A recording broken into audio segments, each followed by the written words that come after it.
Good morning. Okay, so this is on part two to can you learn martial arts without a teacher? I felt the need to kind of go over part two to kind of detail some things that I kind of missed in part one. Um, One of the things, so I started training at 17, mostly self taught. I followed these prescriptions. Like I said, I started off maybe 6 weeks at the local PAL gym where I learned some fundamentals. I used to visit the school in the neighborhood. It was a karate school. I would visit them, and even I took some lessons, maybe a month, okay, maybe 2 months. I don't really remember. I know I didn't stay long enough to get a yellow belt, so it wasn't that long. And in this karate school, I learned like the stance, the alignment of the forward stance, the cat stance, how to shift. I learned like little techniques, like little tricks. I remember there was one technique I learned that I actually used in a fight. There was a sparring match of this guy who visited the school and challenged the school, the teacher. I don't know what happened, but anyway, this big guy came into school and basically the teacher put a green belt to fight him. And the guy was doing really good against his green belt. In fact, I think the green belt was losing. And at one point, the guy turned his back and went like just waved him off like, man, you ain't nothing. And he turned his back and started walking away. And the green belt kind of tried to rush in. And the guy just hit him with the side kick.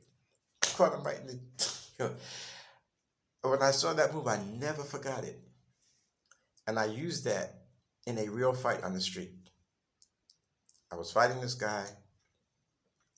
I'm gonna tell that story another time. But I used that technique in a fight. Um,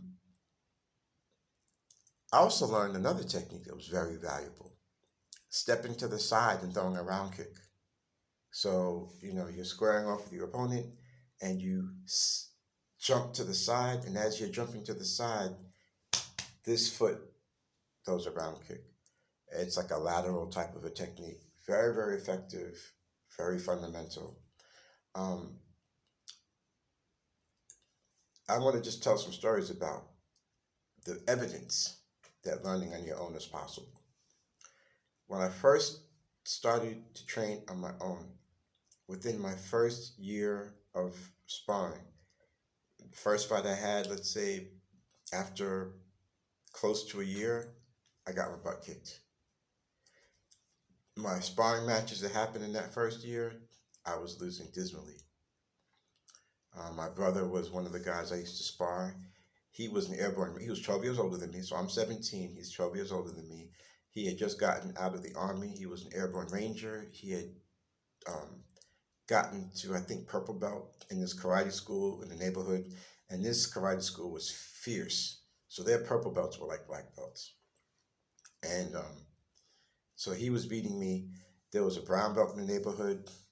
Um, Gary Stanford, if you're out there, peace.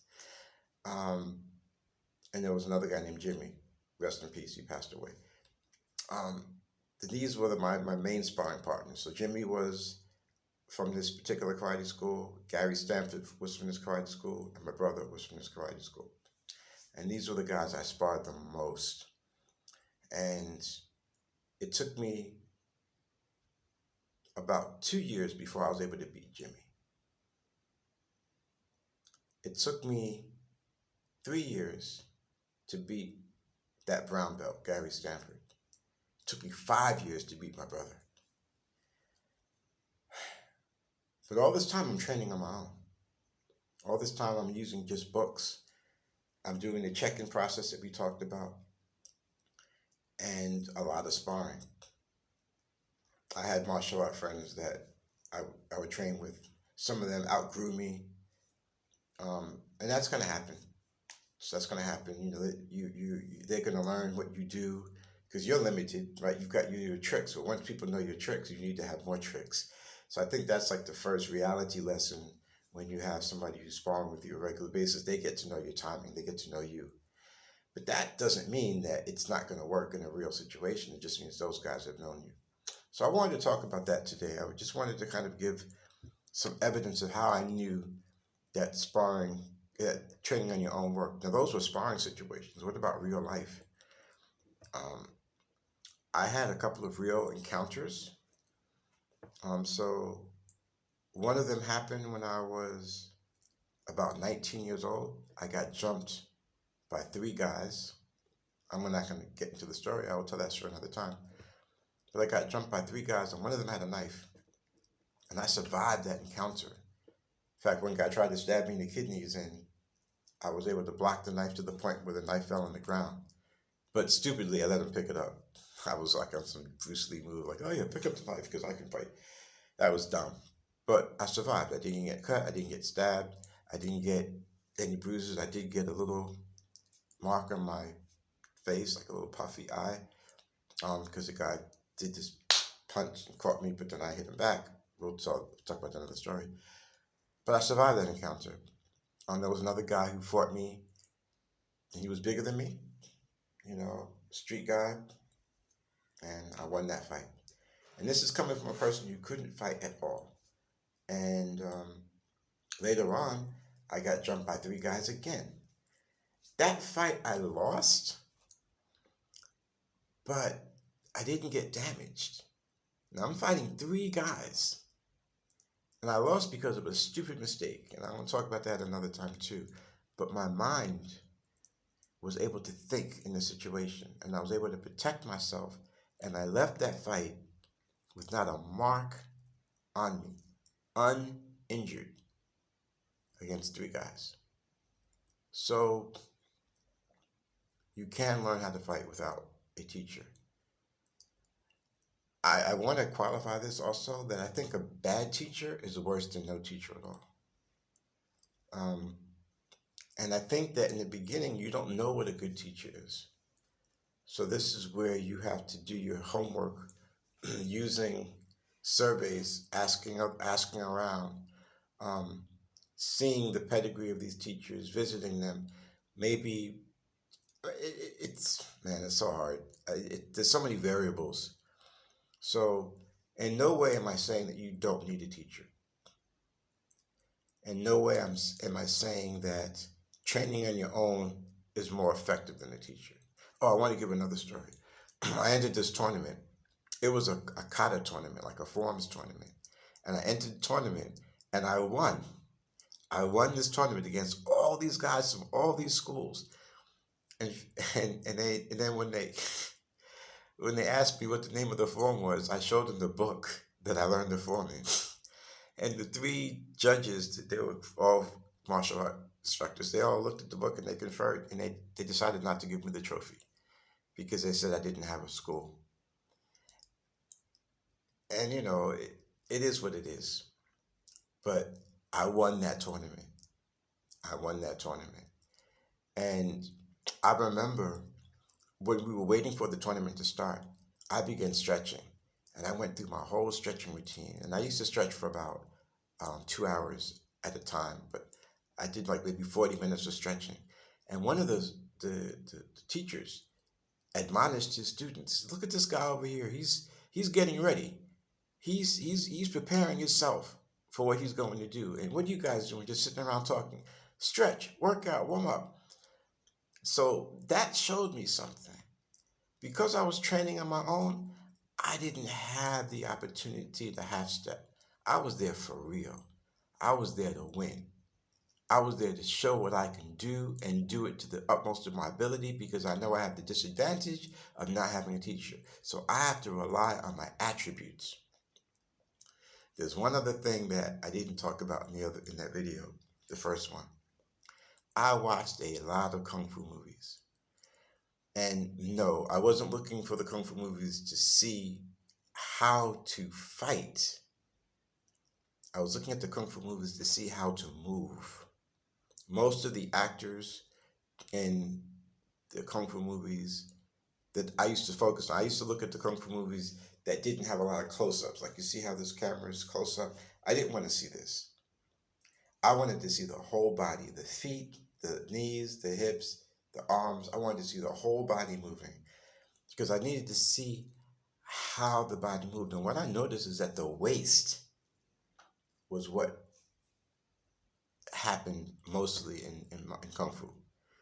I used to look at all the Jackie Chan movies, and this was in the 80s, so there was no Jet Li yet. I think Jet Li had just started. But all the Shaolin movies, and I learned, and I used to also look for the training sequences, like what the teacher did to get his student good. Sometimes they would have these weird apparatuses that they would make, and you would hit the log, and it would spin around and hit you back. So I used to practice against branches, tree branches that were kind of sticking out, and I would use them. I made my own blocking machine out of a stool using the legs and tied it around a tree with an inner tube so that the four legs of the stool would be like this, and I would kind of stand close inside, and I would hit the leg, and then this one would move, and so then I would have to, shift my weight, and it was that really helped me. And this is the last story I'm gonna tell, and this is a story for another day, but there were guys who would just attack you randomly, like your friends. Like, you're on the corner drinking a beer or whatever, hanging out with them, and out of nowhere, they would just throw a punch at you.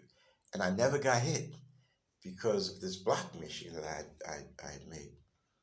I even met a Wing Chun teacher who started doing some Chi Sao with me, and I was able to Chi Sao with this teacher on a level that he got so angry, he stomped on my foot, which meant that he was angry and he needed to put me in my place. But anyway, I'm digressing. The what I wanted to share in this video was just a couple of points of why I felt that I got to the point where I was learning on my own without a teacher. And last story, I visited this Shaolin school and I sparred his students. Now I joined the school. I joined the school and I sparred all of the students. And I beat all of the students except his top student. And his top student had been training for 9 years. At the time, I had been training 18. I had been training approximately 2 years, maybe going on 3. Because I started when I was 17. And I don't think I was 19 yet. I don't know. I don't think I was 19 yet. I think I was, or maybe I was 19. So we're going to say I was training for 2 years. And I beat all of the students except for a top student. So here, this is a school where these guys are going to school and I was able to beat them. That doesn't mean that I was talented or that I was really better than them or that, his school was garbage. It doesn't mean any of that. I worked really hard. I used to train 6 hours a day sometimes. So that was the other piece. Like, you can't just learn it. You have to apply it. You have to practice regularly, train really hard, spar people, and check in and do as much reading and research on this craft as possible. Okay? So that's my video. That's part 2. I'm Kohime. This is the Martial Way. If you like this content, please like and subscribe to the video. There's going to be a lot more where this came from.